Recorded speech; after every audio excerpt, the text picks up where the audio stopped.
Perhaps you're not a Kingdom Hearts fan and you're sitting there thinking to yourself, why is there so much dang hype around the release of Kingdom Hearts 3? And furthermore, isn't the story overly convoluted and messy? To you, my answer is yes.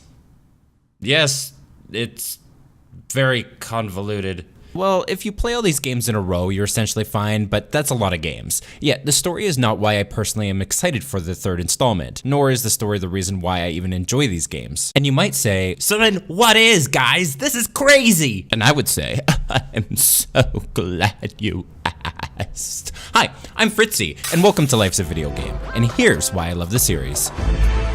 I remember back in the early mid-2000s looking at Kingdom Hearts 1 and 2 on the shelf and thinking to myself, what's so special about these games? I mean, the box art looked interesting, but that's about it. Then, in 2008, I found an opportunity to finally try these games out. It was the tail end of my school winter break. I had about 4 days left of freedom, and my school was out in the middle of nowhere, meaning there really wasn't much to do. Essentially, playing through a video game was the perfect option. One of my roommates so happened to own a copy of Kingdom Hearts 1 and 2, so I popped in the copy of the first game, and I was immediately hooked. So hooked, in fact, that I binged through the entirety of the first game within those 4 days.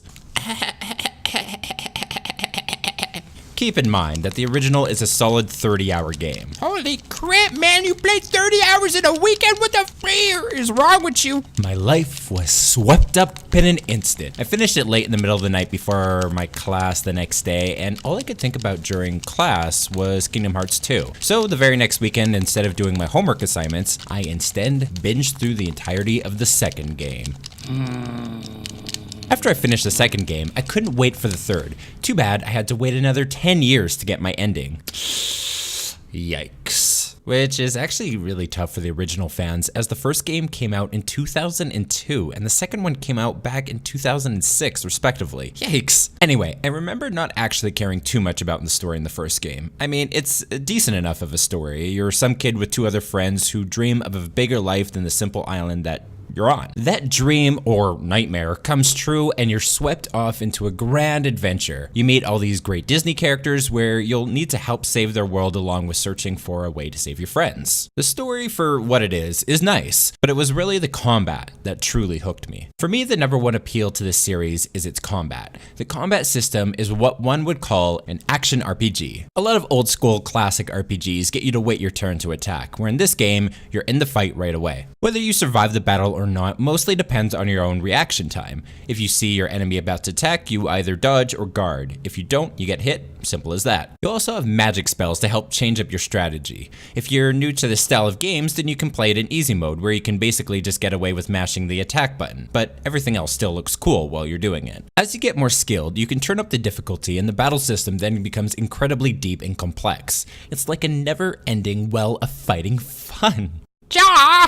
This combat system continues to improve as the series goes on. If you like this style, then I really believe you're in for a treat come Kingdom Hearts 3. Or at least I really hope so.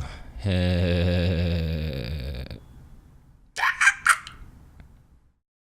will edit that part out. The next aspect I find appealing about these games is its atmosphere and world building. Kingdom Hearts has always been a marriage between Disney and Final Fantasy. You get all these wonderful worlds that Disney offers with a bit more intrigue and dark aspects. It's a marriage that seems to continually work incredibly well. If you're more into the Disney stuff, well, here's an Aladdin world for you to enjoy. If you want something a little bit more heavy, well, you're gonna have to fight these creatures like the Heartless and Nobodies, who are ripping these wonderful Disney worlds apart. Some of the areas have this happy, jolly feel to them, while others seem to be full of despair. The worlds can often be bright and full of color, while other parts have a bit more of a grim feel to them. The variety is what makes the games click. The next aspect that's so special is the music. Just a quick listen and you'll get what I mean. I don't have much else to say on the music, but honestly, just give the soundtrack a quick listen. It's as if the composer, Yoko Shimomura, really wants to make you cry all the frickin' time.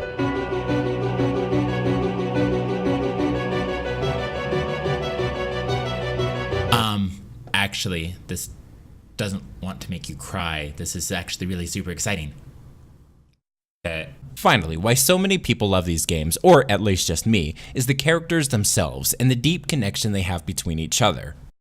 Sora, your main character, is an optimistic idealist. He yearns for something more than just the world he knows, but at his core, he loves his friends. Sora loves his friends so much that he's willing to go to the ends of the world to help save them. His first two friends are Riku and Kairi, who he truly has a special connection with, yet they are only the start. He befriends Donald, Goofy, and Mickey, along with seemingly countless others. Riku, being Sora's original friend, is a bit older and acts as a bit of an older brother to Sora. Riku, however, has a desire for more power, which quickly leads him astray, and his character arc is one of the more interesting aspects of the game. I don't want to talk too much more about the other characters, as I'd like to avoid spoilers as much as possible, though I will say that Donald and Goofy are a natural fit for Sora. In fact, Donald and Goofy retain the same personality that they've always had from their Disney stories, and have a similar dynamic with Sora as they did with Mickey. From level to level and game to game, you'll find yourself connecting with each of the different characters and their arcs. There is, however, unfortunately, one huge issue, and going from Kingdom Hearts 1 to Kingdom Hearts 2 will cause some major story confusion. Again, as I stated from the beginning, the story is not what I felt to be the most appealing aspect. Don't get me wrong, I absolutely love the second entry, despite being somewhat confused. Not entirely confused, just somewhat. And now we come to the question of whether this game is right for you. That is very much up to you, but if so, should you bother with the story or not? Option 1, just jump into the third game. If all my points about the game's positives seem appealing to you, then you are sure to enjoy these games despite not being quite sure what's going on. Again, I love the second game, even though I wasn't always sure with what something was about or why something was happening. Option 2, play through all the games. This option does unfortunately lead me to talk about the worst aspects of these games, which is the naming of the titles. Looking at the collection of games, you can count 9, all of which act as a chapter to a much larger story. A game like Dream Drop Distance is not a spin-off title. No, it is a chapter leading into what will be the final chapter, which is Kingdom Hearts 3. Why would they call a game called Dream Drop Distance? That is so hard to say. I am of the strong opinion that this was an awful idea. Unless you do a Google search or look them up on YouTube, you're probably not going to have a clue that all these games lead into each other. Honestly, the only reason why 1, 2, and 3 got numbers was because they are full-on console games and not portable ones. I almost think of Kingdom Hearts 1, 2, and 3 as major acts for the main story, and all the other are just there to set up the major plot points. Mushu, the first of the apprentices to be given their role, watched his companions from afar as they learned what it was that they were meant to do. Then, he disappeared. Not long after that, the master vanished, dimmed, and faded without a trace.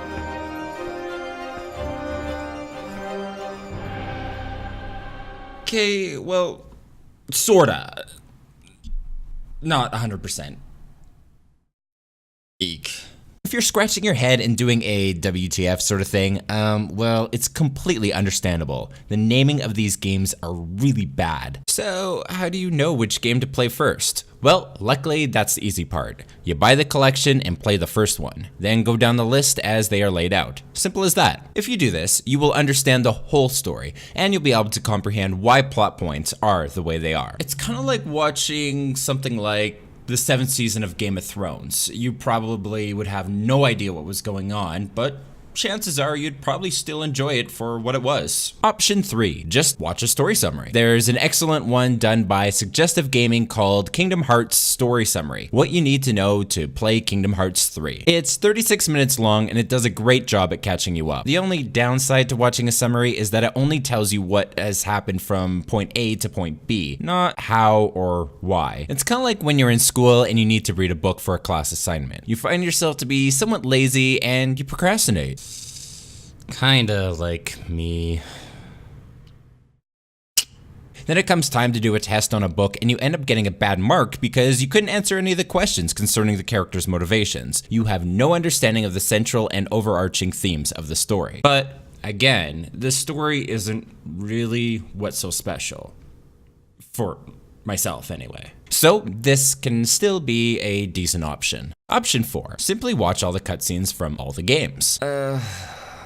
Just hear me out. If you have a Netflix account and you have a habit of spending all your time off binging through an entire TV show in 2 days, then this very much could be the option for you. Perhaps you're convinced that getting into Kingdom Hearts 3 will be a great time, but you feel like playing through a bunch of 30-hour games is just too much. Well, then you just need to set 30 hours aside and go through all the story cutscenes. Don't lie to me, you have 30 hours.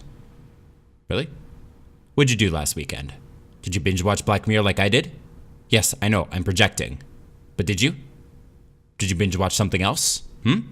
Sit your butt down and watch all the Kingdom Hearts videos. You will have a full understanding of the story. You'll know why characters do what they do, and perhaps even grow a fondness for them. In fact, I can say that I did a combination of option 2 and 4. I played some of the games and watched some of the others. I love playing Kingdom Hearts games, but I just didn't have enough time to get through all of them before the release of Kingdom Hearts 3. I was kind of like most others. I had no idea those other games were part of the main series, so... And now I can confidently say that watching the latest trailer for 3 makes me have all the feels from what's being presented to me. I want you to have this experience too. Option 5, don't play the games at all. No, seriously.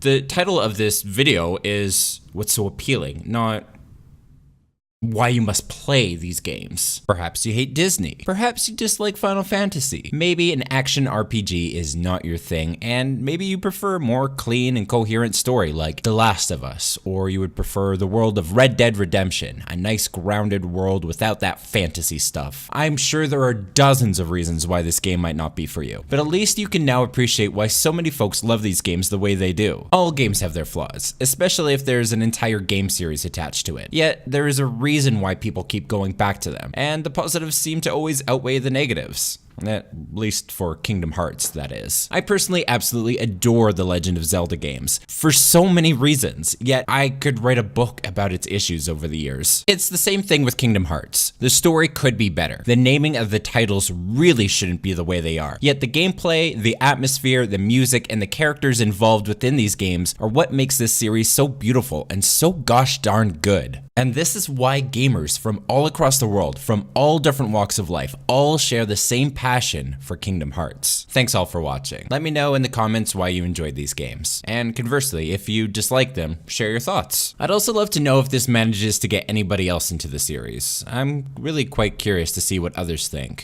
Thank you all again for watching. Don't forget to subscribe, and peace.